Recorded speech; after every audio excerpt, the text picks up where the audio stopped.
جہاں سے میں نے اس کو نکالا تھا ان جھاڑیوں سے مشکل کے وقت میں، واپس ان جھاڑیوں میں پھنسا دیا ہے۔ یہ میاں صاحب اس الیکشن میں جو سب سے جو بڑی بات ہوتی رہی ہے آپ کے خلاف، جو آپ کے مخالفین ہیں ان کے رانا تنویر صاحب کا آپ نے نام لے لیا. رانا تنویر صاحب کہتے ہیں کہ میں اگر ٹکٹ دے دوں تو میں اچھا، اگر ٹکٹ میں نہ دوں تو میں برا. تو یہ کیا طریقہ کار ہے؟ یہ اس کے بارے میں بتائیں گے. اگر اس دفعہ رانا تنویر آپ کو ٹکٹ دے دیتے تو پھر کیا آپ کا اسی طرح ان کے خلاف ان کی بیانیہ ہوتا؟ عمران بھائی، بڑی کلیئر سی بات ہے کہ میں نے ان چیز کو واضح کر دوں. میں بات کروں گا فیکٹس کے اوپر. فیکٹس کے اوپر کرنے بھی فیکٹس کے اوپر چاہیے. سیاست اس میں نہیں آ رہی. جی. میں نے 13 میں اس نے مجھے ٹکٹ نہیں دیا، جی. میں اس کے ساتھ چلا.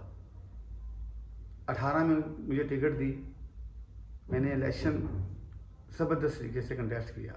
اس نے میرے خلاف سازش کی، میں اس کے ساتھ رہا. پھر اس نے مجھے زبردستی BP 140 میں بھیجا، وہاں اس نے میرے خلاف سازش کی، میرے بہت سارے دڑے اس نے دوسرے کینڈیڈیٹ کو دے دیے. مجھے ہر چیز کا پتہ چل گیا. اللہ نے مجھے عزت دی. اس کے بھائی جب ضمنی الیکشن اس طرف آیا تو میں نے ٹکٹ کہی کہ مجھے ٹکٹ دی جائے، یہ میرا آبائی حلقہ ہے اور میں یہاں سے پہلے MPA تھا. تو وہ لمبی کہانی ہے. کچھ شرطیں مجھ سے منوائی گئیں، میں نے اپنے علاقے کے لیے وہ بھی قبول کیں، لیکن میری ٹکٹ مجھے دے کے الیکشن مکمل کروا کے وہ ٹکٹ اس نے اپنے بھائی کو دے دی. جو اس نے اپنے بھائی کے ساتھ کیا میں اس کو دہرانا نہیں چاہتا کہ وہ اپنی زندگی سے چند دن قبل، اپنے موت سے چند دن قبل جو مجھے ٹیلی فون کر کے کہہ گیا ہے، میں اس کو لفظوں میں بیان نہیں کر سکتا. ہاں، میں نے اس ضمنی الیکشن میں بھی رانا تنویر کا دوستوں کے کہنے پہ ساتھ دیا، الیکشن لڑا. لیکن بات اب آ گئی کہ اگر میں ٹکٹ دے دوں تو میں اچھا. ہاں، یہ بات سب سے اب آ گئی ہے نا. میں نے اس کا آپ کو سیاقت کو بات بتا دیا ہے. صحیح ہے. وہ دوست اب بھی موجود ہیں جن کے کہنے پہ میں نے رانا افضال کا ضمنی الیکشن کنٹیسٹ کیا. میں نے ان کو اسی وقت یہ بات واضح کر دی تھی، اور یہ شاید آپ کے وہ میرا آخری سپیچ بھی آپ کے پاس ہو جس میں نے بڑے واضح طور پہ کہہ دیا تھا کہ میں آئندہ اس کے ساتھ نہیں چلوں گا. اور اس ضمنی الیکشن میں نے اس سے ٹکٹ کہی ہی نہیں. کوئی بندہ یہ ثابت کر دے پورے حلقے سے کہ میں نے کسی کو یہ کہا ہو کہ میں نے رانا تنویر سے ٹکٹ لینی ہے. میں جواب اس کا میں بہت آگے دینے جا رہا ہوں. اللہ زندگی دے، میں رانا تنویر کے ساتھ کبھی بھی نہیں چلوں. رانا تنویر صاحب کے ساتھ آپ کبھی بھی سیاسی طور پہ نہیں چلیں گے. آپ نے وہ والا چیپٹر ہی کلوز کر دیا. یہ بات میاں صاحب کلیئر ہو گئی. ابھی آپ نے کچھ دوستوں کا نام لیا. اب سیاست میں آپ کہہ لیں کہ بہت زیادہ جو ہے وہ سختی اور نفرت آ چکی ہے. تھوڑی سی بات ہم کرتے ہیں. وہ بہت سارے دوست، وہ بہت سارے تعلقات جو آپ 15-20 سال سے آپ کے ساتھ چلے آ رہے تھے، اس الیکشن میں وہ سارے آپ کو چھوڑ گئے. جو آپ کے بڑے قریب تھے، دوست تھے، لیکن وہ آپ کے ساتھ میں نے کوئی بندہ ابھی ایون کہ آپ کی فیملی میں سے، دوستوں میں سے میں جانتا ہوں کوئی بندہ بھی آپ کے ساتھ نہیں کھڑا تھا. اس کی وجہ کیا تھی؟ میں یہ آپ کا عمران بھائی، آپ کا جو کویشچن ہے نا، یہ لمبا ہے. اس کا میں یہ ہر چیز کا علیحدہ جواب دوں گا. کہ جو دوست ہوتے ہیں نا، جو بندہ چلتا ہے نا خوشی کے لمحات میں، اس کو کہتے ہیں کہ وہ رشتہ دار ہوتا ہے. تو جو مشکل میں چلتا ہے نا، جو آپ کے آنسو کھونچتا ہے، ان کو فرشتے کہتے ہیں. ٹھیک ہے. اور جو بندہ وقت پہ مشکل وقت میں ساتھ چھوڑ جائے، میں وہ لفظ استعمال نہیں کر سکتا، وہ لفظ احاطہ نہیں کرتے ان کی منافقت کا. ہاں، آپ نے اپنوں کے متعلق کہا ہے، میں اس کا سارا جواب دوں گا. تو میں ایک شعر میں آپ کو واضح کروں گا کہ میرے اپنے بھی کمال کے ہیں جو منتظر میرے زوال کے ہیں. لیکن عمران بھائی، تاریخ اس بات کی گواہ ہے کہ جن اپنوں نے مشکل وقت میں اپنوں کا ساتھ چھوڑا اور مخالفوں کے ساتھ ملے، میں نہیں کہہ رہا، تاریخ یہ کہتی ہے کہ وہ پھر ہمیشہ دوسروں کے در پہ ہی در بدر ہوتے رہے. اور یہ جو آپ نے کہا ہے کہ میرے آپ کے دوست اتنی اتنی رفاقت لمبی تھی. عمران بھائی دیکھیں یہ وقت جو ہے نا یہ انسان کو یہ مجبوریاں بہت کچھ کروا دیتی ہیں. جس بندے سے کے ساتھ میرا مقابلہ تھا رانا تاج اقبال کے ساتھ میرا مقابلہ نہیں تھا. میرا مقابلہ رانا تنویر کے تکبر کے پہاڑ، غرور، منافقت اور ریاکاری، موقع پرستی کے ساتھ تھا. وہ پہاڑ کوئی چھوٹا نہیں تھا. میاں رؤوف تو اس کو فیس کر سکتا تھا کہ اس کا دامن صاف ہے اللہ تعالیٰ کے فضل سے. صحیح. اور میں نے مقابلہ کیا بھی. بات رہ گئی میرے دوستوں کی، میرے ساتھیوں کی، تو میں نہیں سمجھتا کہ کوئی بندہ اپنی خوشی سے گیا ہو. ہر بندے کے اوپر اتنا جبر کیا گیا، اتنی ان کو دھمکیاں دی گئیں کہ چونکہ وہ حکومت میں ہے تو وہ مجبوراً اس کے ساتھ گیا ہے. اور انہوں نے مجبوری کی حالت میں میرے خلاف ووٹ بھی مانگے. میں آن کرتا ہوں، لیکن آپ ان کے چہرے دیکھیں جب وہ ان کو مبارکباد بھی دینے گئے تو آپ نے محسوس کیا ہوگا کہ ان کے چہروں پہ مسکراہٹ تھی، خوشی تھی، مصنوعی تھی، یا کوئی احساس جرم تھا. صحیح. تو میں ان دوستوں کو تو نہیں کہہ سکتا، ہاں جس نے یہ کیا ہے اس کا مجھے پتہ ہے سب کچھ کہ اس نے کس کو کیسے مجبور کیا. تو وقت آئے گا. یہ سارے دوست جو آپ کہہ رہے ہیں نا میرے ساتھ نہیں تھے. ایون کہ وہ لوگ جن کو رانا تنویر نے میرے خلاف ٹکٹ کے لیے قرآن دیا ہوا تھا وہ اب بھی اس کے ساتھ چلے ہیں. صحیح ہے. ٹھیک ہے، ایک وقت آئے گا کہ ان کے اندر بھی اتنی جرت پیدا ہوگی، ان کا ضمیر ان کو ملامت کر رہا ہے، لیکن اس وقت وہ میری طرح دلیری کریں گے اور انشاءاللہ میرے ساتھ کھڑے ہوں گے. یہاں پہ آپ نے پیچھے ایک سوال آپ نے ان کے کیا کہ آپ کا دامن صاف ہے. دامن صاحب سے بات آئی کہ سلیکشن میں آپ کے اوپر بڑے بڑے آپ کو لوگوں کے ساتھ فراڈ، آپ کے مخالفین نے الزامات آپ کے اوپر لگائے کہ آپ نے لوگوں کے ساتھ فراڈ کیے ہوئے ہیں، کوئی دکانداروں کے پیسے پوسے بھی دینے ہیں. اس حوالے سے بتائیں. آپ کہتے ہیں دامن صاحب ہے، یہاں پہ آپ پورے لیکچر میں حال ہوتی رہی ہے فراڈ ہی ہے. میں آپ کو بات بتاتا ہوں کہ ایک بندہ اس کے چہرے پہ نا سیاہی لگی ہوئی تھی جی. تو ساتھ سے ایک بندہ گزرا تو اس نے کہا بھائی آپ کے منہ پہ سیاہی لگی ہوئی ہے تو اس کو صاف کر دو. اس نے کہا میرے پاس آؤ. اس نے اپنے منہ سے تھوڑی سیاہی اپنی انگلیوں سے لگائی اور اس کے منہ پہ لگا دی اور اس کو کہا کہ جاؤ اب اپنی سیاہی اتارتے رہو، میری سیاہی کی طرف دھیان نہ دو. عمران بھائی میرا خاندان یہیں کوئی آج سے نہیں ہے، دادا پردادا اس سے بھی پہلے خیر پور کے رہتے ہیں. اس پورے علاقے میں کوئی بندہ کھڑا ہو کے یہ کہہ دے کہ ہم نے میاں رؤوف سے پیسے لینے ہیں، میرے خاندان کے پاس کسی کی 1 انچ زمین ہو، میں نے کسی کی زمین پہ قبضہ کیا ہو، کسی کے پیسے میں نے زبردستی دیے ہوں، منشیات بکوائی ہو، رسا گیری کی ہو، تو میں آج بھی حاضر ہوں. ٹھیک ہو گیا. اگر کسی نے لینے ہیں تو آئے سامنے. یہ میاں عبدالرؤف صاحب نے میری بات پوری ہونے دیں. اور جو بندہ یہ کر رہا ہے اس کا نام لے لوں، اس کا نام ہے پیر اشرف رسول. میں نے بہت بڑے تاریخ کے اوراق کتابیں پڑھی ہیں. تو ایک تو میں نے رانا تنویر سے بہت منافق گزرے ہیں لوگ، ریاکار بھی گزرے ہیں، جابر بھی گزرے ہیں، موقع پرست بھی گزرے ہیں، منافق بھی گزرے ہیں. لیکن جب میں تاریخ کی کتابیں پڑھتا ہوں تو وہ سارے لوگ رانا تنویر سے چھوٹے نظر آتے ہیں. اور یہ اسی کا شگرد ہے پیر اشرف رسول. میری زندگی کے 1982 یا 83 سے میرا اس کے ساتھ سب سے زیادہ دوستی ہے. میں نام لینا نہیں چاہتا تھا لیکن اس نے اتنا مجبور کر دیا ہے. اگر میں برا ہوں، اگر میں نے لوگوں کے ساتھ فراڈ کیا ہے، لوگوں کے پیسے دینے ہیں، تو پہلے جو کہہ رہا ہے وہ تو آئے نا میرے ساتھ بیٹھے، قرآن بیچ میں رکھ دیتے ہیں، تو پہلے وہ تو میرے ساتھ صاف کرے نا کہ میں نے اس سے کیا لینا ہے، اس نے میرے سے کیا لینا ہے. وہیں بات واضح ہو جائے گی. کسی کے متعلق کہہ دینا تو باتیں تو لوگ کرتے رہتے ہیں، لیکن جو دیکھنے والے ہوتے ہیں نا ان کی آنکھ، ان کے کان بہت دوسروں سے بہتر ہوتے ہیں. یہ پورا علاقہ جانتا ہے کہ میاں رؤوف کا دامن صاف ہے. میاں رؤوف صاحب آپ کا دامن صاف ہے. اس سے اگلا سوال یہ ہے، اب آتے ہیں جو سب سے امپورٹنٹ اس انٹرویو کا حصہ ہے، وہ الیکشن ڈے کا ہے. یہ الیکشن کس طرح ہوا، کیسے ہوا، یہ سب نے دیکھا ہے. ٹھیک ہے. آپ کا وہ الیکشن ڈے کا ایکسپیرینس کیسا رہا ہے؟ مین کہ کیا اس سے پہلے کبھی آپ نے اس طرح الیکشن ہوتا دیکھا؟ آپ نے وہ 5-6 الیکشن جو ہے وہ اپنی زندگی میں خود آگے لیڈ ہو کے بلکہ ایز اے کینڈیڈیٹ آپ لڑ چکے ہیں، اس الیکشن کا ایکسپیرینس کیسا تھا؟ عمران بھائی آپ بڑے نا کیا کہتے ہیں مجھ کو گھیرنے کی کوشش کرتے نہیں ہیں، میں نے کیوں گھیرنا میاں صاحب، لیکن میں آپ کو ایک بات بتا دوں جی کہ پہلی بات آپ نے کہی ہے کہ یہ الیکشن ہوا ہے، جی یہ تو الیکشن ہوا ہی نہیں، الیکشن ہوا ہی نہیں، ٹھیک ہے؟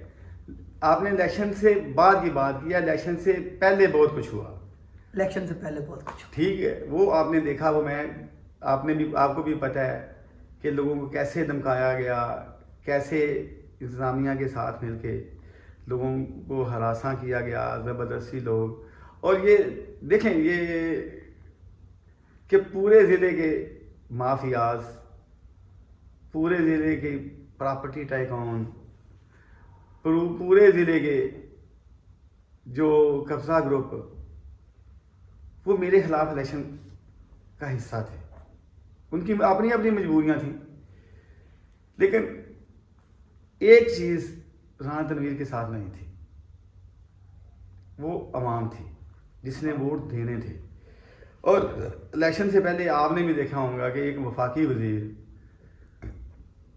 کے جلسے ہو رہے ہیں، جو وزارتیں بھی رکھتا ہے، اس کا بھتیجا بھی وزیر ہے، 3-4 MP بھی اس کے ساتھ ہیں، پورا علاقہ اس کے ساتھ ہے، جو کاٹن پہنے لوگ بھی اس کے ساتھ ہیں، تو اس کے جلسوں میں 20 سے 25 آدمی نہیں ہوتے تھے، اور میاں رؤوف جب جلسے کرتا تھا تو اسی ایریا کی عوام ہوتی تھی، اور وہ ہزاروں کی تعداد میں ہوتی تھی، تو ان کو یہ پتہ تھا کہ جنہوں نے ووٹ دینے ہیں وہ ہمارے ساتھ نہیں ہیں، اور اس کے لیے انہوں نے بڑی لمبی پلاننگ کی، اور یہ الیکشن پہ جو کچھ ہوا وہ اسی پلاننگ کا حصہ تھا۔ میرا آپ سے یہاں ایک کویشچن ہے کہ جو بندہ الیکشن جیت رہا ہو، اس کے پاس ووٹوں کی طاقت ہو، کیا وہ ایسے کام کرتا ہے؟ یہ الیکشن تھا ہی نہیں، سب کو اپنی اپنی طاقت کا پتہ تھا کہ میں عوام میں کہاں کھڑا ہوں، تو 9 بجے ہی دھاندلی شروع کر دی گئی، بیلٹ باکس بڑے برآمد ہوئے، زبردستی ووٹ ڈالے گئے، پولنگ اسٹیشن کے اوپر عملے کو ہراساں کر کے اور پولنگ اسٹیشن پہ قبضے کر کے ہمارے ایجنٹس تک باہر نکال دیے گئے، 2 گھنٹے اندر قبضے رہے، پھر بھی بات نہیں بنی ان کی، ووٹر جو ہے نا وہ ووٹ کرتا رہا مجھے، پھر ان کے پاس آج حال تھا کہ انہوں نے 2 بجے کے بعد ہر پولنگ اسٹیشن کے اوپر قبضہ کر لیا، پولنگ ایجنٹس نکال دیے گئے، اور یہ چشمے فلک نے، میں نے، آپ نے، علاقے پورے نے یہ ایک نظارہ دیکھا کہ پولنگ اسٹیشن کے اندر وہ لوگ تھے جو یہاں کے تھے ہی نہیں، اور وہ دڑا دڑ موریں لگا کے ڈال رہے تھے، اور میں جو میرے پاکستان کے ادارے ہیں یہ ان کے اوپر بھی بہت بڑا سوال ہے، میں ان کے خلاف کچھ نہیں کہہ سکتا۔ میاں صاحب یہ یہاں ایک سوال ایڈ کر لیں، آپ اتنے پاکستان کا الیکشن کمیشن، سپریم کورٹ، بہت سارے ادارے ہیں جو الیکشن کو، جو عوام کے ووٹ کے رائٹ کو پروٹیکٹ کرتے ہیں، جو آپ یہ سب کچھ بتا رہے ہیں، آپ کے یہ اتنی بڑے پیمانے پر دھاندلی ہوئی، سارا کچھ ہوا، کیا اس کو کچھ ثبوت آپ نے الیکشن کمیشن کو، پاکستان کے جو متعلقہ دوسرے ادارے ہیں ان کو کیا کو پیش کیے؟ میں ابھی اسی کیا ان چیزوں کو آپ ثابت کر سکتے ہیں؟ عمران بھائی میں ابھی اسی کی طرف آ رہا تھا۔ الیکشن والے دن جی آپ نے دیکھا کہ جو لوگ بیلٹ باکس اٹھا کے لے گئے وہ سرکاری آدمی بھی تھے اور غیر سرکاری بھی، ایک ہر پولنگ اسٹیشن سے بیلٹ باکس ہی اٹھا کے لے گئے۔ جب وہ بیلٹ باکس ایک پرائیویٹ بندے اٹھا کے لے کے جا رہے ہیں تو وہ پریزائڈنگ آفیسر کے پاس واپس کیسے پہنچے، ریٹرننگ آفیسر کے پاس واپس کیسے پہنچے؟ یہ بہت بڑا سوال ہے، ٹھیک ہے؟ اور میں نے الیکشن ختم ہونے سے پہلے الیکشن کمیشن کو بذریعہ واٹس ایپ اپلیکیشن بھیجی، جس کا مجھے انہوں نے نمبر بھی دیے ہیں، ڈائری نمبر، یا اس کی میرے شکایت کا نمبر بھی مجھے دیا ہوا ہے۔ میں نے الیکشن سے پہلے نہیں بات بنی، اتنا کچھ کرنے کے باوجود میاں روح پھر جیت گیا، پھر ایک فارم 47 نکالا گیا۔ آپ مجھے یہ بتائیں کہ الیکشن ہو رہا ہو تو رات کے 10 بجے فارم 47 یا ریزلٹ کمپائل ہو سکتا ہے؟ ممکن ہی نہیں ہے، نہیں، پہلے سے تیار تھا۔ اور میں آپ کو بات آپ نے بڑا مجھ سے نا پوچھا ہے، بہت ساری ویڈیوز ہر وقت وائرل ہوتی رہی، ان کی دھاندلی کی، ان کے باکس اٹھانے کی، ان کے اوپر موریں لگانے کی، میرے ووٹ جو ہے ان کو پھاڑنے کی۔ میں آپ کو ایک بات بتا دوں، یہ میں نے ان کو جو دعوے کرتا تھا نا کہ میں خدمت کرتا ہوں علاقے کی، جی اگر خدمت اس کو کہتے ہیں، اگر الیکشن ہونا اس کو کہتے ہیں، میں تو پہلے ہی کہتا تھا کہ یہ شخص عوام کی طاقت سے نہیں آتا، کوئی مانتا نہیں تھا۔ جی اب میں نے اس کے پورے سسٹم کو ننگا کر دیا ہے۔ تو جو میں نے کچھ ویڈیوز جو وائرل نہیں ہوئیں، میں نے ان کو میں نے بہت ننگا کرنا ہے ابھی، میں نے وہ آؤٹ آف کنٹری سیو کرا دی ہیں، اور میں ان کے ساتھ کھیلتا رہوں گا، وہ وائرل کرتا رہوں گا۔ جو مجھے یہاں تک پتہ ہے کہ یہ ڈیل کس نے کی، رانا تنویر کی طرف سے، کس کے ساتھ کی، جی کس نے پیسے دیے، کون پیسے لے کے گیا، کس نے پیسے وصول کیے، اور اس دھاندلی میں کون کون سے لوگ ملوث ہیں۔ میں ایک مثال دے دیتا ہوں جی کہ رانا بختیار، اس کو اسی وقت خوش کرنے کے لیے اس کے ڈی او کے آرڈر اس کو پہلے دیے گئے، تو بہت ساری ویڈیوز جو وائرل نہیں ہوئی۔ جی آپ نے ثبوت کی بات کی ہے نا، تو میاں روح وہ بات نہیں کرتا جو اس کے پاس ثبوت نہیں ہوتا۔ جب وائرل ہوں گی، پہلے میں آپ سے وعدہ کر رہا ہوں جی کہ آپ کو پہلے دکھاؤں گا۔ ٹھیک ہو جہاں میرے ووٹ جلائے گئے، جہاں ان کو ووٹ ڈالے جا رہے ہیں، ٹھیک ہے، وہ ساری چیزیں میرے پاس محفوظ ہیں، ٹھیک ہے۔ باقی رہ گئی بات کہ الیکشن کمیشن کو میں نے کہہ دیا، میرے پاس فارم 45 ہے ہی نہیں۔ اچھا، آپ کے جب پاس مجھے 45 نہیں ہے؟ کسی کے پاس، ایون کہ کسی بھی اور کینڈیڈیٹ کے پاس، پاکستان تحریک انصاف کے پاس، نہ ٹی ایل کے پاس، پاکستان تحریک انصاف کے پاس ہے، نہ وہ ٹی ایل پی کے پاس ہے۔ جب انہوں نے رزلٹ ہی یہاں نہیں بنے، جب بیٹ بکس ہی ڈھا لیے گئے، اپنی مرضی سے ووٹ ڈالے گئے، ہمارے ووٹ جلائے گئے، مجھے یہاں تک پتہ ہے کہ ان ساری کوششوں کے باوجود میاں روف جیت گیا، اور اس کو پھر چوتھے نمبر پہ لایا گیا۔ لوگ ٹھیک ہے، انہوں نے ریکارڈ بنا لیا، یہ ان کی مہربانی ہے، وہ اپنے ووٹ جو ہیں وہ 40 کروڑ بھی کر سکتے تھے، وہ اس میں کون سی بات ہے۔ لیکن بات اس ساری چیزوں میں یہ ہے کہ جو شخص بڑا بنا ہوا تھا نا نیک پروین، میں نے لاکھوں میاں روف پیدا کیے ہیں، جو یہ 15 سال کے بچے ہیں یا جو نئی نسل ہے، وہ جان گئی ہے کہ رانا تنویر بہت بڑا مافیا ہے، اور اس علاقے میں جتنی بھی برائیاں ہو رہی ہیں وہ ان کا سرگنا ہے۔ اور یہ ثابت ہو گیا اس الیکشن میں، اگر اس کے پاس ووٹ کی طاقت ہوتی تو وہ کبھی ایسے نہ کرتا۔ اور میں آپ کو یہ بھی بتا دوں کہ وقت بڑا ظالم ہے، یہ کسی کو بھی معاف نہیں کرتا، اور ایک وقت آئے گا کہ رانا تنویر کو اس علاقے میں منہ چھپانے کے لیے جگہ نہیں ملے گی۔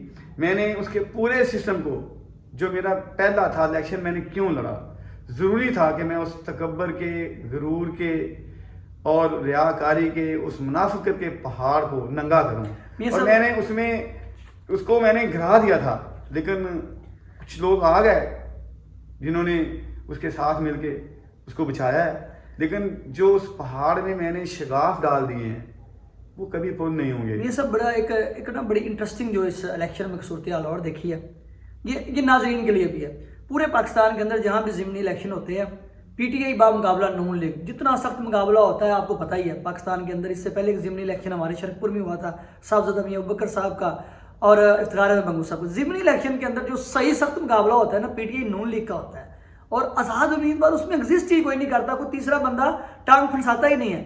لیکن یہاں پہ تو نون لیگ کا مقابلہ آپ کے ساتھ پی ٹی آئی نہیں ہوا، جو کچھ بھی ہوا ہے جو حکومتی پارٹی نون لیگ کا میاں عبد الرؤف صاحب کے ساتھ ہوا ہے، یہ ایک انٹرسٹنگ چیز ہے، یہ بھی ذرا تھوڑا سا بتا دیں بھائی۔ یہ جو ہے نا، مجھے اللہ تعالیٰ نے ہمت دی ہے کہ میں ایک فرعون کے سامنے کھڑا ہوں، اور وہ اس علاقے کو اپنا مزارع لوگوں کو سمجھتا ہے۔ اور میں آپ نے یا مجھے بات یاد آ گئی ہے کہ میں چیلنج دے رہا ہوں کہ جو میرے دوست جن کا آپ نے دوستوں کا نام لیا ہے میرے لیے قابل احترام ہے، آپ ان سے یہ ضرور پوچھیے گا کہ کیا وہ ان کو بے توقیر کرتا ہے کہ نہیں کرتا، کیا وہ ان کو عزت دیتا ہے کہ نہیں دیتا، ٹھیک ہے، ان کے اوپر جبر کرتا ہے کہ نہیں کرتا۔ وہ نہیں سہ سکتے۔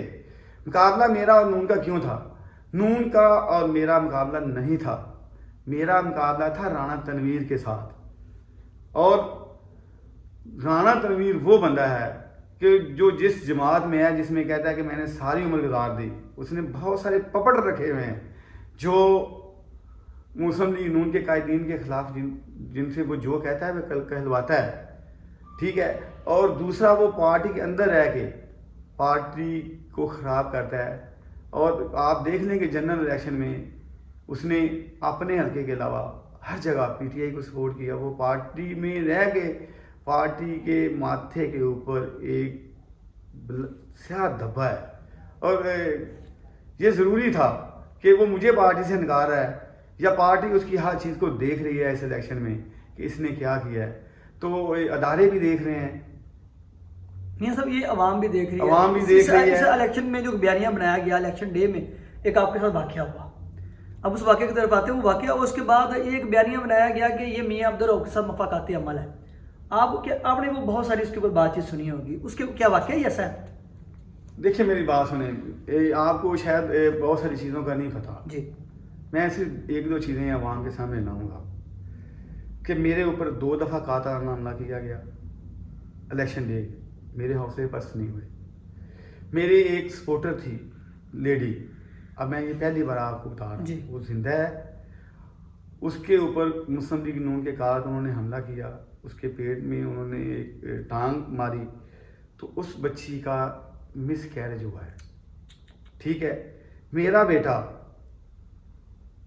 جو بیرون ملک سے پڑھ کے آیا ہے، اس نے پہلی دفعہ 1 ماہ پہلے ہوا ہے، تو میں نے یہ بات کسی کو نہیں بتائی کہ اس کے اوپر بھی قاطعانہ حملہ ہوا ہے، اور میں نے اس کی ایک جگہ سے اس کے پاؤں کی 2 جگہ سے ہڈی ٹوٹی ہے، اس کے پٹھے کٹ گئے ہیں، میں نے اس کا روایا، اور وہ 2 ماہ کے لیے اب وہ بیڈ پہ ہے، ٹھیک ہے۔ یہ میں نے آپ کو 3 مثالیں اس لیے دی ہیں، باقی تو بہت سارے لوگوں نے دیکھا ہے، یہ چیزیں ہڈن تھیں، جی، اور یہ میں کہوں یہ جو ظلم انہوں نے کیا ہے، یہ جو علاقہ ہے نا، یہ آج وقتی طور پہ دبا ہوا ہے اس کے ظلم کے نیچے، اس کے جبر کے نیچے، یہ دھرتی اس کو معاف نہیں کرنے والی۔ اور یہ اب وہ سمجھے کہ میں اپنے دماد کو لے آیا ہوں، یہ علاقہ قبول نہیں کرے گا، اس کی اب جبر کی سیاست دفن ہو گئی ہے۔ جو نئی نسل آ گئی ہے، میں نے اتنا شعور دے دیا ہے کہ اب وہ اس کے خلاف ایسے ہی الیکشن کنٹیسٹ کرے گی جیسے میاں رؤف نے کیا ہے، اور آئندہ الیکشن میں سمجھتا ہوں کہ انشاءاللہ اس کی ضمانت ضبط ہوگی۔ آئندہ کا جو سیاسی لائحہ عمل کیا ہے آپ نے، اتنے مین کے اس ایک عام بندے کو میں نظر آ رہا تھا کہ الیکشن کتنا مشکل ہونے والا ہے آپ کے لیے، جو آپ تقریر کر رہے تھے، آپ کا بیانیہ تھا، آج تک آپ اس بیانیہ سے پیچھے نہیں ہٹے۔ عوام دیکھ رہی ہے، لوگ دیکھ رہے ہیں، ہم لوگ دیکھ رہے ہیں کہ آپ کے لیے مشکلات بڑھ بھی سکتی ہیں، آئندہ کا آپ کا لائحہ عمل کیا ہوگا؟ اچھا جی، یہ کہ آپ کو پتا تھا کہ مشکلیں بڑھیں گی، ہاں مشکلیں بڑھیں گی، تو میں ایک شعر پڑھتا رہتا جی تھا، پڑھیں۔ وہ مرد ہی کیا جو ڈر جائے حالات کے خونی منظر سے، جس دور میں جینا مشکل ہو اس دور میں جینا لازم ہے۔ جینا لازم ہے۔ مشکلیں بڑھیں گی، کوئی بات نہیں، میرا دامن صاف ہے اللہ کے فضل سے، اس نے پورا زور لگایا ہے کہ میرے اوپر کوئی ایسی چیز نکال سکے، انتظامیہ کے اوپر اس نے پورا دباؤ لگایا، نہیں نکال سکا، کیا کرے گا؟ جان تو اس نے دی ہے، اسی نے واپس لینی ہے، تو ڈرے ہم کیوں ڈریں؟ ہم ظالم کے آگے کھڑے ہیں، لوگوں کی خوشی غمی میں جائیں گے، بھرپور جائیں گے، اس کو ننگا کرنا تھا کر دیا، جو میری جد و جہد کا پہلا مرحلہ تھا۔ ہر چیز کے لیے جد و جہد کرنا پڑتی ہے، میں گھر بیٹھ کے کہوں کہ یہ ہو گیا ہے۔ آپ نے کہا کہ آپ نے اپنی پہلے الزام لگائے، عمران بھائی میاں رؤف الزام نہیں لگاتا، میں نے جو بھی باتیں کی ہیں وہ سچ کی ہیں۔ ہاں اگر سچ کسی کو سننا اچھا نہیں لگتا تو نہ لگے، میرے اس سچ کو جھٹلائے، میں تو کہتا ہوں کہ آئے کوئی میرے پاس قرآن موجود ہے، مسجد موجود ہے، خانہ کعبہ موجود ہے، جو میں نے باتیں کی ہیں، کوئی 2 بندے آ جائیں میرے ساتھ بیٹھ کے ڈیبیٹ کریں، میں بتا دوں گا. پھر یہ لوگ منہ چھپانے کے لیے ان کو کہیں جگہ نہیں ملے گی. میاں رؤف نے ایک جنگ شروع کی ہے، اس علاقے کے لیے شروع کی ہے، اپنے لیے نہیں کی، اور یہ منطقی انجام تک پہنچے گی. کوئی یہ مت سوچے کہ میاں رؤف چپ کر گیا ہے. میاں رؤف نہ چپ ہوا ہے. اگر میں 4 دن بیٹھا ہوں تو اس کی بھی ریزن تھی کہ میں کیوں بیٹھا ہوں. میاں صاحب ایک آپ کے بچے بھی سنتے ہیں، ہمارے نوجوان بھی سنتے ہیں، اس ایک میچورٹی کا لیول ہمارے معاشرے کے اندر انگڑائی لے رہا ہے. ہماری آنے والی نسل میں لگتا ہے کہ وہ میچور ہوگی، وہ ان چیزوں سے تھوڑی سی دور ہے. میں نے ان کو دیکھا ہے، نوجوان الزامات کی سیاست کو، سخت گیر موقف کو اتنا پسند نہیں کرتے. ملک بھی جس بحران سے گزر ہے، کیا آپ اپنا سخت گیر موقف چھوڑ نہیں سکتے؟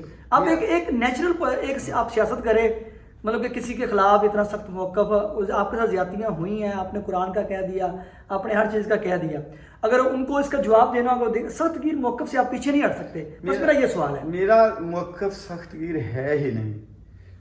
میں بتا رہا ہوں کہ میں نے پھر وہ نا ایک بندہ جا رہا تھا رستے میں جی، تو اس نے تسبیحیں پہنی ہوئی تھیں، چوہا پہنا ہوا تھا، ہاتھ میں وہ اس نے صاحب پکڑی ہوئی تھی. جی، تو راستے میں کگی اور گگا نا وہ اس کے راستے پہ نا دانا چگ رہے تھے. تو کگی نے کگے کو کہا کہ ہم پیچھے ہٹ جاتے ہیں، یہ بندہ ہمیں کوئی نقصان نہ دے. جی، تو کگے نے کہا کہ کوئی بات نہیں، اس نے ہمیں کیا کہنا ہے. تو جب وہ پاس آیا تو اس نے اس کے نا پاؤں مارا اور کگے کو مار دیا. جی، تو کگی حاکم وقت کے پاس گئی تو اس نے کہا کہ اس نے میرے ساتھ یہ ظلم کیا ہے. جی، تو میرا تو کگا جو ہے نا وہ اب مر گیا، اس نے تو واپس نہیں آنا. جی، میری آپ سے یہ ریکویسٹ ہے، یہ گزارش ہے کہ جو اس نے یہ لبادہ اڑا ہوا ہے نا، اس کو اتروا دیا جائے جی، تاکہ یہ کسی اور کو نہ مار سکے. جی. تو بھائی میں نے اس نے وہ جو لبادہ پہنا ہوا تھا نا وہ میں نے اتروا دیا ہے.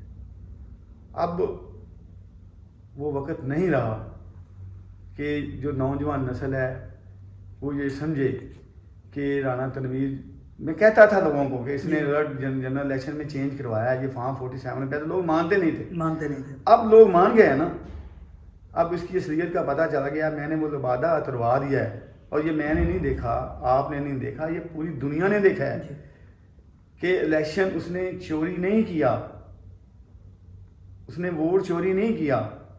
اس کو تو سب کچھ اٹھا کے اپنے پیٹ میں لے گئے. میرے ووٹ کہاں گئے؟ اس کے پیٹ میں ہیں. نہیں، آپ کتنے ووٹ لے کے گئے؟ دیکھیں کتنے ووٹ لیے آپ اس الیکشن میں؟ چلے عوام کو بتا دیں.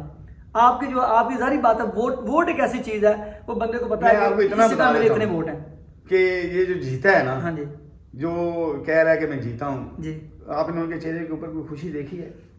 ندامت ہے. پوری عوام دیکھ رہی ہے ان کے چہرے کے. لوگ ان کو لسے میں بعد میں ان کو گالیاں نکالتے ہیں. جی. میں آپ کو صرف اتنا ہنٹ دے رہا ہوں کہ یہ بندہ 3رے نمبر پہ تھا، میاں رؤف پہلے نمبر پہ تھا. آپ مجھے یہ بتائیں کہ میرا گاؤں ہو، یہ سارا علاقہ ہو، تو میں اٹاری کی مثال آپ کو دے دوں، باقی چھوڑ دیں کہ میرے اس میں ووٹ جو تھے نا وہ 2200 سے زیادہ لیڈ تھی. 2200 سے زیادہ لیڈ تھی، اور مجھے وہاں ووٹ کتنے دیے گئے ہیں؟ 150-200 ہوں گے. تو یہ تو ہر جگہ ہوا. تو میں کہاں، جن کے پاس میں نے جانا ہے اپنی عرض لے کے، تو وہ تو خود اس جرم میں شامل ہیں. انہوں نے فیصلہ کرنا ہے، تو فیصلہ چھوڑے اللہ کی ذات پہ، ٹھیک ہے. اور وہ ذات جو ہے نا محنت رکھتی ہے، وہ انصاف کرتی ہے. ہاں اس میں دیر ضرور ہو سکتی ہے لیکن وہ انصاف ضرور کرتی ہے. اتنا تو ہوا کہ کچھ لوگوں کا جو بیہائنڈ دی وال چہرہ تھا وہ عوام کے سامنے. میاں عبدالرؤف صاحب، کوئی ایسی بات جو آپ کے دل میں رہ گئی اور انٹرویو میں ہم نے ڈسکس نہ کی ہو، وہ ضرور آپ کریں. اس کے بعد پھر چھوٹا سا میسج کے ساتھ پروگرام کو وائنڈ اپ کرتے ہیں. جو بات میری بہت ساری باتیں ہیں وہ پھر کر لیں گے جی، لیکن جو میں نے یہ جدوجہد شروع کی ہے نا، جی، وہ میں نے اپنے لیے نہیں کی. میں نے اس علاقے کی بہتری کے لیے، جو یہ شخص جتنا اس نے گند پھیلایا ہوا ہے، جو اس نے شرافت کا لبادہ اوڑھا ہوا تھا، 20 خاندان اس نے آپس میں مروا دیے, 20 لوگوں کا اس نے فیوچر برباد کر دیا. اور اب بھی اس الیکشن میں دیکھیں کہ اس نے بیٹے کو باپ کے سامنے کھڑا کر دیا, اور الیکشن کو بھائی کے سامنے کھڑا کر دیا, خاندان کو خاندان کے سامنے کھڑا کر دیا. تو یہ کہاں کی سیاست ہے؟ کہیں بھی کیا میرے بھی پاس بندے نہیں تھے, میں اس کا مقابلہ کر سکتا تھا, لیکن اللہ نے مجھے حوصلہ دیا کہ میں نے صبر کیا, اور اللہ مجھے اس صبر کا پھل دے گا. یہ سارے میں جب وہ یہ یہاں قبضے کر رہے تھے تو میں ان کو روک سکتا تھا, اس روکنے میں بہت کچھ ہو سکتا تھا, لیکن اس بہت کچھ ہونے میں یہ اپنے گھر بیٹھا ہوا تھا, تو نقصان کس کا ہونا تھا؟ تو میں نے صبر کیا ہے, اپنا ہی عرض اللہ کے پاس کیا, اور اس عوام علاقے کے لوگوں کے سامنے لے کے آیا ہوں کہ بھائی یہ آپ کے بچوں کے لیے, آپ کے علاقے کے لیے یہ شخص اچھا نہیں ہے. میں نے اس کے جو لبادہ اوڑا ہوا تھا نا, میں نے اس کو اب ننگا کر دیا ہے. میری جدوجہد جاری رہے گی, اور پہلے سے بھی زیادہ. ضمنی الیکشن تھا اس نے کر لیا, جنرل الیکشن بھی آئے گا جی انشاءاللہ. آپ نے اس پروگرام میں دیکھا کہ ایک سیاستدان کا موقف دیکھا. ہم اکثر پڑھتے بھی ہیں, سنتے بھی ہیں, کہتے بھی ہیں کہ جو بدترین جو جمہوریت ہوتی ہے نا وہ ڈکٹیٹرشپ سے بہتر ہوتی ہے. اس کی مثال آج لے لیں کہ پاکستان میں بدترین جمہوریت ہے, لیکن پھر بھی آج ایک کینڈیڈیٹ جو ہے وہ اپنا موقف دے سکتا ہے. اتنی آزادی آج بھی اس ملک میں ہے. تو میری پھر بھی یہ پاکستان کے تمام اداروں سے, پاکستان سپریم کورٹ اسٹیبلشمنٹ کا, خاص طور پہ جو پاکستان کے پاور کے حلقے ہیں جو پاکستان کو چلاتے ہیں, ان سے ایک ہماری گزارش ہے, ہم ہمیشہ کرتے ہیں کہ پاکستان کے اندر عوام کو جو ووٹ کا رائٹ ہے نا, آپ اس کو محفوظ کر دیں. وہ اس عوام کا ووٹ کوئی بھی نہ چرا سکے. اگر جس دن پاکستان میں ووٹ کا پروسیس کو آسان کر دیا گیا, ووٹ دینے کے حق کو محفوظ بنا دیا گیا, ایک عام آدمی اپنا ووٹ آسانی سے کاسٹ جو کرنے کے قابل ہو گیا, یقین کریں آپ کو اس دن کچھ بھی نہیں کرنا پڑے گا. یہ ملک خود بخود ترقی کر جائے گا. اس ملک کا جو ریاست مضبوط ہو جائے گی, اس کا پارلیمان طاقتور ہو جائے گا, اور پاکستان کا جو کھویا ہوا مقام ہے دنیا کے اندر وہ پاکستان کو مل جائے گا. پاکستان کے نوجوان جو ہے اس ملک سے نہیں بھاگیں گے ویزے لے کے, وہ اسی ملک میں رہنا شروع کر دیں گے. تو اسی کے ساتھ ہی پاکستان کے روشن مستقبل کے ساتھ, آنے والی نسلوں کے سنہری جو ہے ان کا فیوچر اس کے ساتھ, ہمیں دے اجازت ہم پاکستان کے خوشحالی کے لیے پاکستان میں موجود جو کمزوریاں ہیں, جو پاکستان کے نظام کے اندر موجود کمزوریاں ہیں, ان کو مختلف پلیٹ فارمز کے ذریعے آپ کے سامنے لاتے رہیں گے. ہمیں دے اجازت, اور لاسٹ میں وہی نعرہ, پاکستان زندہ باد.